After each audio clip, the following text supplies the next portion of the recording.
Supreme court ने TET अनिवार्यता के खिलाफ दायर पुनर्विचार याचिका खारिज कर दी है। कोर्ट के अनुसार 1 सितंबर 2027 तक परीक्षा पास न करने पर शिक्षकों की वेतन वृद्धि रुकेगी और उन्हें सेवा मुक्त किया जा सकता है।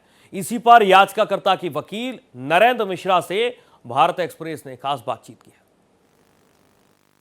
सुप्रीम कोर्ट ने टेट को लेकर फैसला दिया और सुप्रीम कोर्ट के फैसले के खिलाफ ही सुप्रीम कोर्ट में ही याचिका दायर की गई। यह याचिका सुप्रीम कोर्ट के वकील नरेंद्र मिश्रा ने दायर की। हालांकि याचिका को सुप्रीम कोर्ट ने खारिज कर दिया, लेकिन क्या कहते हुए खारिज किया है और क्या मांगे थी, इस पर बातचीत करने के लिए हमारे साथ खुद वो मौजूद हैं। आइए इनसे बात करते हैं।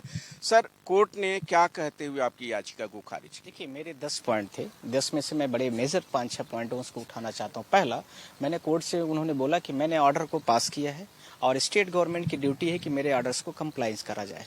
मैंने कोर्ट से बोला कि लॉर्डशिप, ये इश्यूज नहीं है कि आपके ऑर्डर पास होने हमें एग्जीक्यूट करने में कोई दिक्कत है, पर इश्यूज ये है कि यदि किसी ऑर्डर्स में कुछ चीज़ें प्रॉब्लम हैं तो उस प्रॉब्लम को बताने की भी आवश्यकता है। इसीलिए ऑर्डर फॉर क्लैरिफिकेशन होता है, ऑर्डर फॉर इम्प्यूज्ड ऑर्डर को रिकॉल होता है, ये सारी चीज़ें इसीलिए कोर्ट की व्यवस्था है। तो उन्होंने बोला व्हाट इज योर इश्यूज। तो हमने बोला पहला पॉइंट ये है कि जो टीचर्स 12वीं पास हुए उनको 5 साल मिनिमम चाहिए टीचर्स के लिए, क्योंकि टेट होने के लिए आपको मिनिमम ग्रेजुएशन होना जरूरी है। तो 3 साल ग्रेजुएशन के और 2 साल आपको टेट एग्जाम, अर्थात 5 साल। तो 2 साल में वो कैसे कर लेगा टेट का क्वालिफिकेशन? पहला इशू।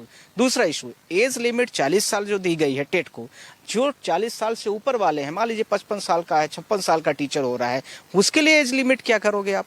हालांकि जस्टिस दीपांकर दत्ता ने जो इनके द्वारा पॉइंट उठाए गए थे उसे सही माना है, लेकिन चूंकि उन्होंने यह फैसला दिया था इसलिए वो इस मामले में याचिका पर सुनवाई नहीं किए। उन्होंने याचिका को खारिज कर दिया, लेकिन याचिकाकर्ता ने उसके बाद सीजीआई से मुलाकात की और सीजीआई ने भरोसा दिया है कि इस मामले पर वो विचार करेंगे। तो देखना होगा कि कब तक उनके द्वारा विचार किया जाता है और आगे इस मामले में क्या कुछ देखने को मिलता है। भारत एक्सप्रेस के लिए कैमरा पर्सन दिलीप कुमार के साथ गोपाल कृष्ण।